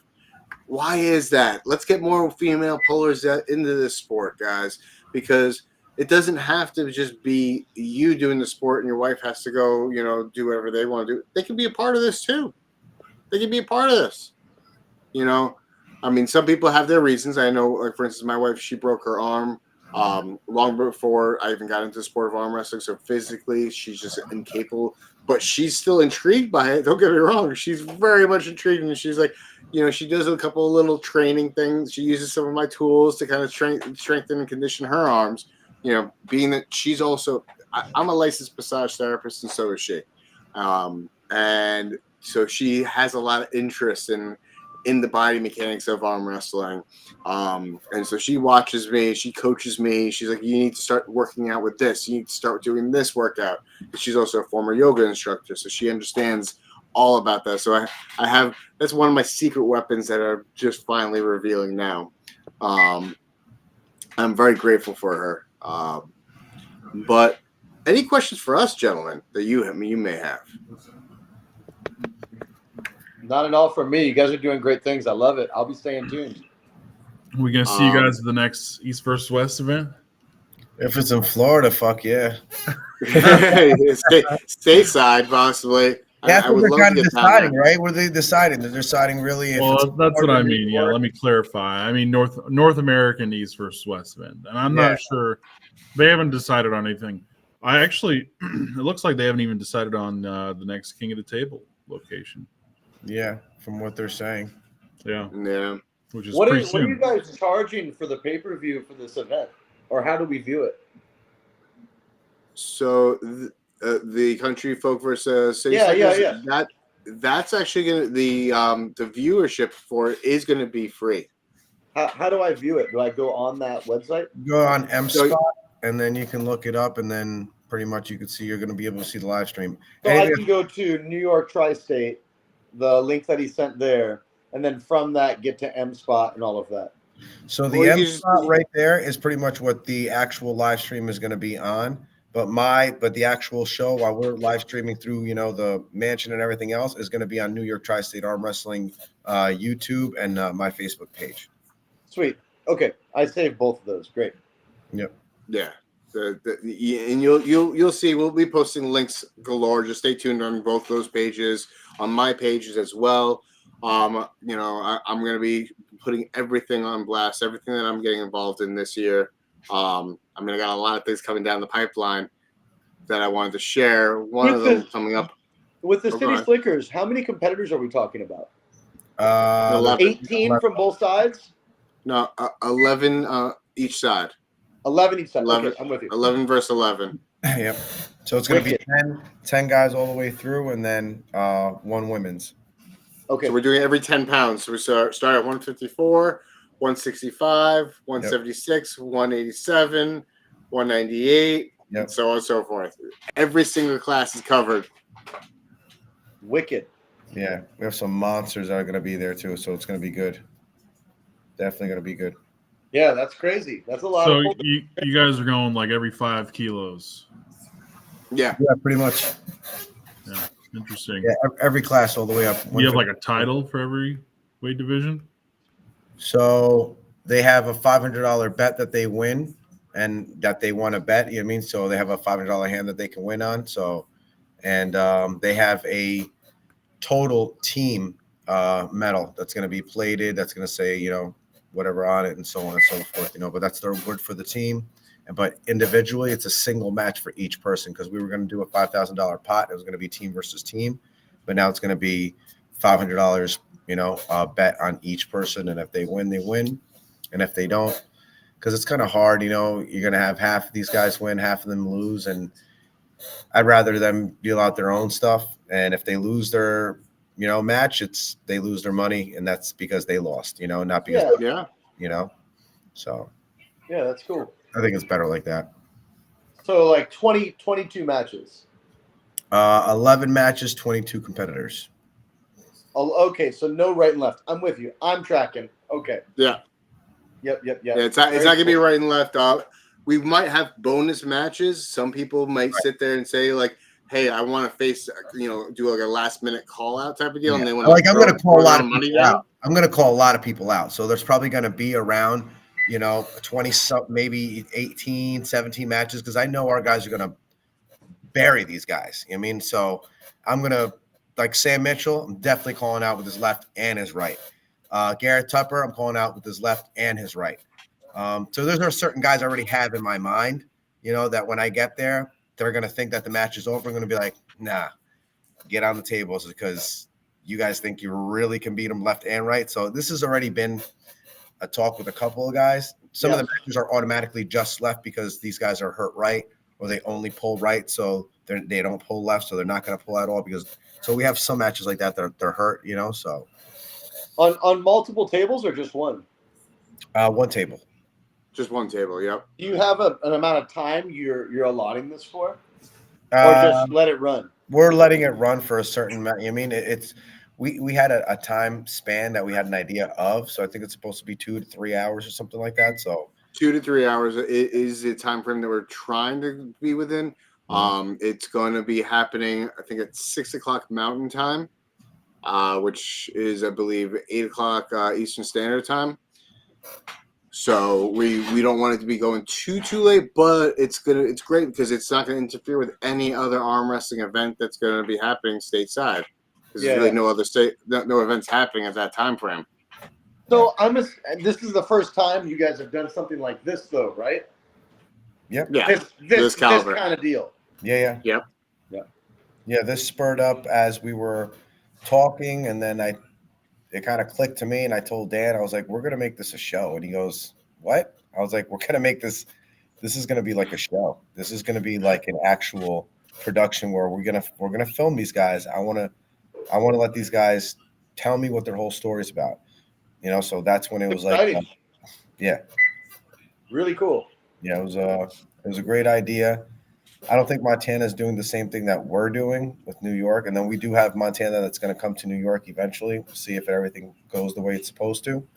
But I'm not done going to state or country to country because I still have plans with Brian Parliament to do something with him and Canada and his guys and Dakota Shipton and all those guys from over there. They're absolute beasts. So I would love to do a New York Tri-State Arm Wrestling I really would love to do a USA versus Canada. That's what I would like to do. That's a whole nother creature. Yeah. You know, I feel like, you know what we need to do, Steve?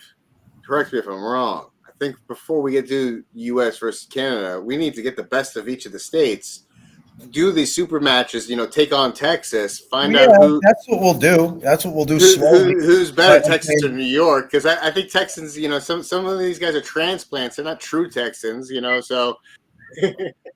Yeah. We have an easy chance of whipping their asses. Yeah, I would be able to put a group together 100%. Yeah. No That's question. awesome, man. That would be really fun.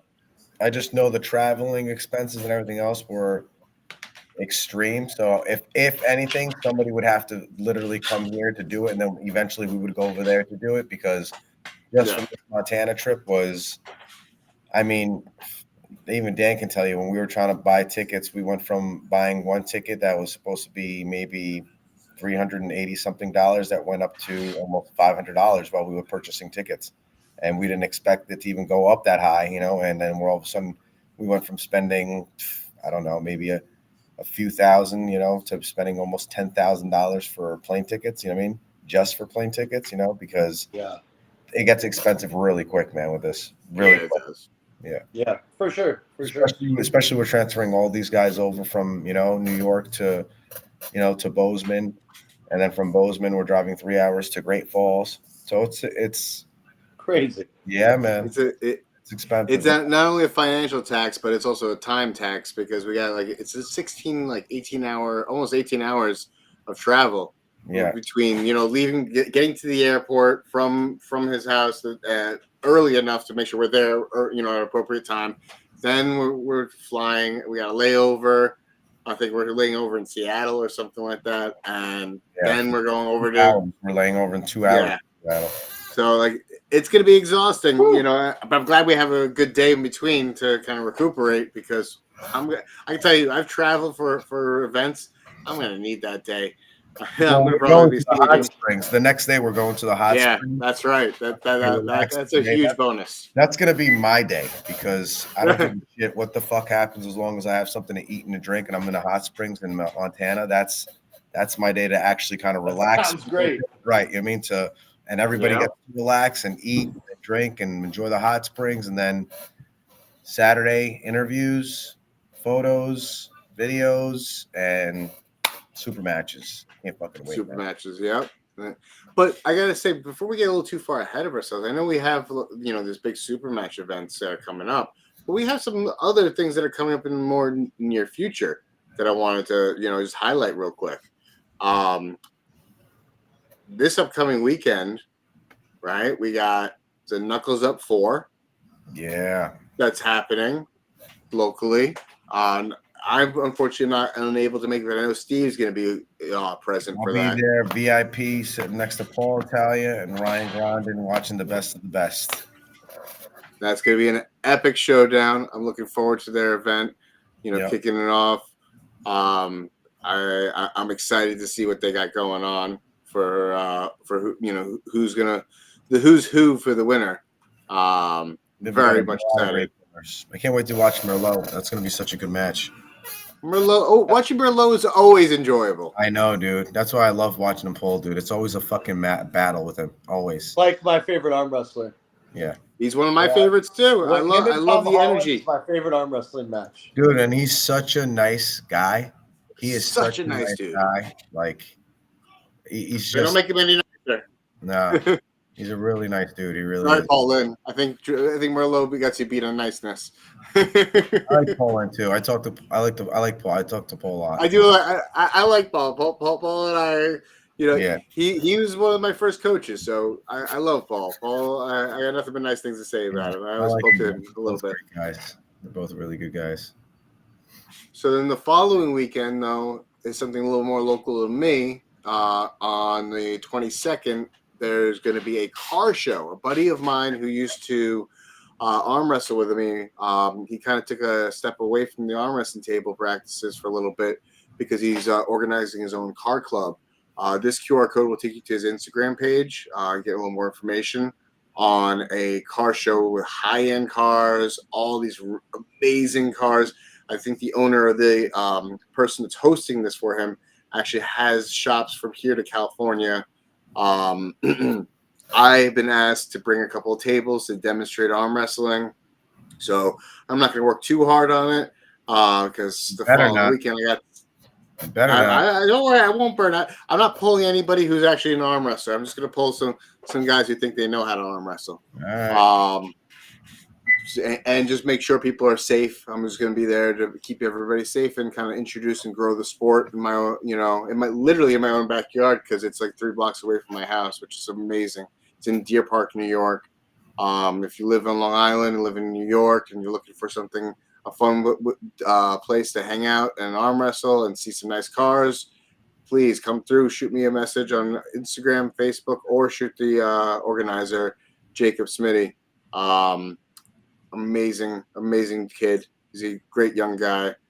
But then the following weekend, the reason why I'm not going to be going to, balls to the walls and, creating a viral video of arm wrestling, destroying everybody, is because the next weekend I got the King of the Tri-State, which I'm coming to win. I'm coming to win. I don't care what anybody says. They got some redemption. I know there's a guy that beat me recently at the World Series of Arm Wrestling. That I beat him the previous tournament. I'm actually coming for blood right now.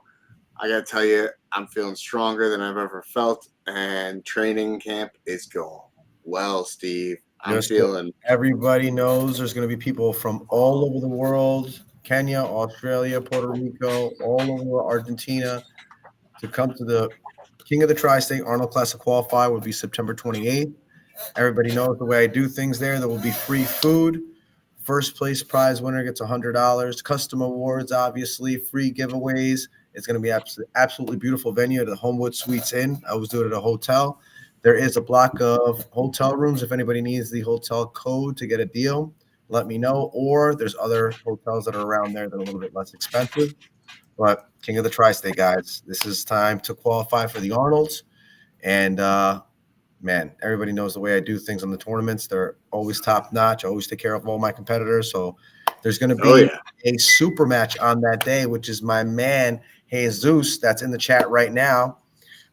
He's going up against Jonathan McKern, left hand. So we'll see who and does what on that day. I was going to be a good match. Yeah, that's going to be a really good match. Left hand. It's going to be speed versus to see if Jesus is going to be able to catch him. You know what I mean? Because Jonathan, I know, is going to hit hard. So usually goes for that press. And I know Jesus has a disgusting top roll. His hand is absolutely ridiculous. It's like stone. It's hard to get through his hand. It really is. I mean, it really is. Like you're saying before, Dustin, about a puller that chooses violence. McCutcheon chooses violence. He will break his shit. Oh man, the loss. That's why he's So, like such a like. I love to the see intensity. the intensity. That's what you want to really see, is that intense match that goes on. I don't want anybody to get hurt. I don't want to see anybody get hurt.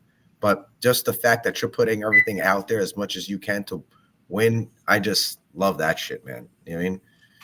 But sometimes he's a dangerous puller, but I love his intensity, though. I love it. And Jesus, man, you're a very calm puller, man. You're a very calm puller. So you're gonna have to really bring it to the table this time. You know, I love you. I love Beast Mode. We see each other every single fucking weekend.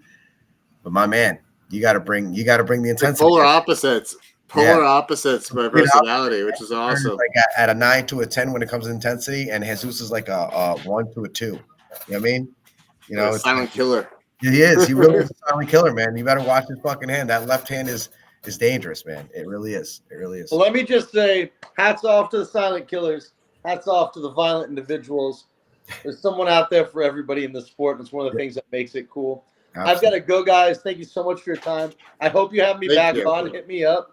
Yeah. And let's talk about getting out there for an event, because I'd love to come pull with you guys, even if it's just a mega practice. I'd love to kick ideas around a beer and do some pulling. Yeah, man, definitely. Sounds good. All right. Sounds like a plan, man. Good luck with the team, guys. Kick some ass. Man. You too. Thank you. Nice to meet you. I was born in Long Island, by the way. So you're a real New York guy then. I might be a little bit out there too. You're not a Texan. You're a New York guy. See, another transplant. I'll see you, man. Take care, man. Thank you for coming. I got to sign off myself, guys. All right, Marcus. It's a pleasure, Marcus. Nice meeting you, man. Thank you, man. Have a good night, buddy. Look forward to the day to actually meet you in person. Yeah, likewise. Take it easy. You too. Take care. All right. So I think we just about covered all of September's events. And I mean, I know you got a couple more events in October coming up. You got the Mr. America with James Reed. Yep, on October 12th. That's going to be absolutely great. I just went over the awards with James, and he just put them together. They look absolutely phenomenal. They look so great. I think everybody's going to love the awards. He's got always great ideas what to do. He puts all his heart into arm wrestling every single day. James does, and Michelle Dugan does too as well. So I give him a lot of props, man. They do great things for arm wrestling. And then we'll close out October with the Country Folk versus City Slickers, where a bunch of people from the New York Tri-State area are going to be converging together to come destroy the Country Folk. Listen, Country Folk are going to be literally strumming on their banjos after we're done with them. I know, right? I can't wait. There's more than 3 people watching. They got 10 people. Only maybe 2 or 3 on Facebook, but 9 on YouTube. So, also we have November coming up, which is the matches that we have for you. Yep. We got the Urban Arm Wrestling League battle at B-Dubs in Farmingdale, New York, at Buffalo Wild Wings, Farmingdale, New York. We're gonna have the flyers posted up on here next month, because we got enough information for you guys to absorb right now. But if you check my Facebook or Instagram, you can see that I'm advertising it there. Dan the Nightmare on Instagram and Daniel Schwartz on Facebook. That's where I advertise everything. And also New York Tri-State Arm Wrestling. You'll see all advertisements there for all these events that we're mentioning. And then before that event, though, you're having another tournament. You're having one called Test Your Frame. You goddamn right. I'm having another tournament. It's going to be called Test Your Frame. Same thing. Everybody come, please. It's going to be, honestly, you know what? I might just let it out. I have a ridiculous amount of guys that are pulling at Test Your Frame. Where's this list? I just had this list. We can save that for next time. Yeah, I still remember a couple of guys, but either way, there's going to be about 5 super matches before Test Your Frame. We're starting a little bit earlier. I think the super match is probably going to start around 12 o'clock. Weigh-ins will be pushing a little bit until the super matches, I would say, are halfway done. We'll do the weigh-ins too. So, people are going to be able to weigh in until at least, I want to say, 12:30, 1 o'clock or something like that or so. We'll have people weighing in, but there will be about 5 super matches for the tournament, and it's going to be at the Hyatt House. So it's going to be great, a beautiful venue too, where I had New York Arm Wars. Same thing, like everything else, free food, custom awards. We're putting the awards right now together for Test Your Frame, and that's going to be great too, man. I can't wait. That's going to be I'm thinking about Exciting. switching the weight classes over from doing exactly what we're doing for Montana. 154, 165, 176, 187. I'll tell you why. I am a guy that cruises between 154 and 176. And I don't see enough tournaments out there that people do 165 tournaments. So I want to make sure that everybody at their best and at their best weight, that they don't have to cut enough, or they don't have to, they're too, they don't weigh enough to get into that weight class. I want everybody to be their best at their weight. And I think that's going to be the best for every puller, so they can work out, do as much as they can at their weight, not have to lose any weight or anything like that, be the strongest they can be at their weight. And I think that'd be the one that's going to bring in more pullers. Two, that's going to make 154 pullers pull 165 to see if they can pull 165, and also want them to maybe even pull 176 because they're right there between 165. Now that's another way to get a puller to keep on pulling, to get more, obviously, practicing and everything else in tournaments, and it's just going to build you up. It's going to make you better, and especially at your own weight class, I think that's the best, where people are at their best is at their weight class, not have to cut 5 to 10 pounds or have to gain 10 pounds. So what I'm hearing is the ultimate stamina test. Pretty much. And I think this is really what it's all about. And that's how I think everybody wins at the end of it. It really is stamina endurance, to see how long you can pull for. And I think that's really what makes a winner in this sport. If you can outlast your opponent in front of you, even though he's stronger, you're going to be able to hold him. And I think that's kind of what Wade got into with Aiden. They got into that match, and he outlasted him, holding him, right there. And Yep. so, and also, what hurt Wade was that weight cut. If he was absolutely weight cuts hurt. If he was at 15 pounds, go ahead. I'm a firm believer. Weight cuts do hurt your bottom line stamina. It just hurts it. I don't care how good of a weight cut you may have experienced. I just don't think that you can go for grueling matches if you have barn burner of a match with anybody. First, second round, it's going to hurt your chances later on in the tournament or later on in the event in super matches. Yeah. My personal experience with that, when I was down at 154, I would come out like a freaking bullet the first 2 or 3 rounds, become the fourth, third or fourth, or maybe even fifth round. If I had a burner match, I was spent and I could not do what I normally was able to do. Mm-hmm. I just didn't have, because I didn't have the fuel in me. I didn't have, the energy and the weight behind me to, have to carry that reserve energy. So when it comes to weight cuts, I have adopted a way of thinking. I used to cut down, drop down. It was more so to see how far I can lose my weight. But now I think 176 is my weight class that I need to be at comfortably, because I walk around at 179 comfortably. Mm-hmm. Comfortably. It's like dropping 3 pounds is nothing, for a true 176. Right. And some tournaments you don't even have to, because there is a clothing allowance. But there are some tournaments that don't have a clothing allowance. No, like New England. I was just looking at New England's is 154 or 176. And again, I can't drop down to 154. I try to do that at nationals. I did. I was emaciated and had no strength at all whatsoever. And then all of a sudden, give me 1 second, bud. Okay. He's got a customer now. But with that being said, I'm going to mute him for a moment, just because I don't want the customer to voice get picked up. So, with that being said, what are your thoughts as chat? People who are watching, what do you think about weight cuts? I know some of you guys have done weight cuts. Some of you guys have experienced that loss of power. I personally, I'm stronger now than I've ever been, but it was more of a weight loss than a weight cut that I've done this go around.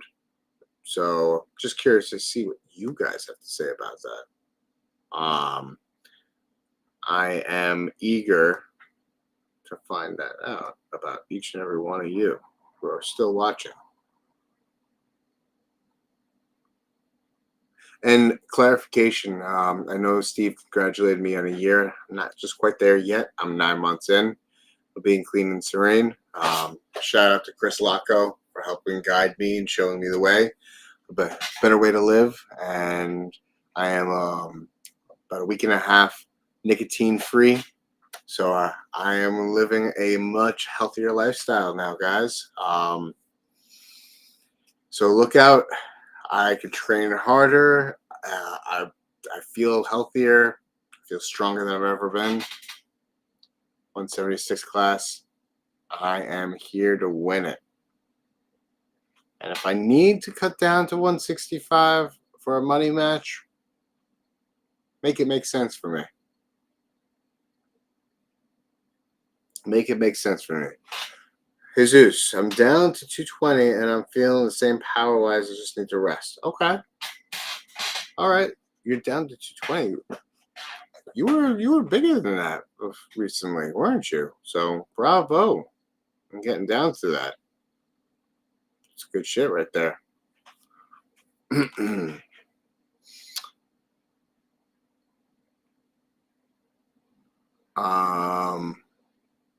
Yeah. Yeah, that's a 15-pound drop. That's not an easy drop.